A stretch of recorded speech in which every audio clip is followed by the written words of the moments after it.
प्रस्तुत होउची योजना प्रस्तुत हैला परे ता बाबदरे आउरी सविशेष से बाबदरे कथा ही परिबा किंतु आमे जेतु पारादीप आज तारिख रे गोटे ओडिशार अत्यंत प्रमुख शिल्पांचल भावरे आगु जीवार प्रक्रिया को जाउची एवं जो अनेक गुडी एमओयू पारादीप सेंट्रिक हेची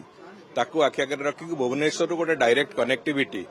भुवनेश्वर कंदरपुर सीधासलख भाव में गोटे ग्रीनफिल्ड रास्तार आम योजना आरंभ करुचु एवं बहुत शीघ्र ताकू रूपायन भी करा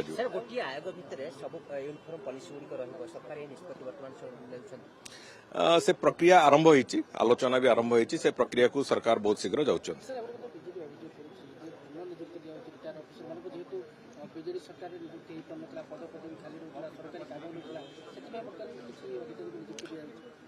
तांको सरकार तो माଳ माଳ ओएसडी बोलुथिले सेक्रेटेरिएट सारा से अवस्था आज तारिख रे नहीं आमे पुनः निजुक्तिर पॉलिसी भी परिवर्तन करिचु एवं पुनः निजुक्ति को प्रायतः यथासंभव ताकू बंद भी करा हेची तेणुकरी सेगुडा तांको देखा जाउनी एवं पाखापाखी 40,000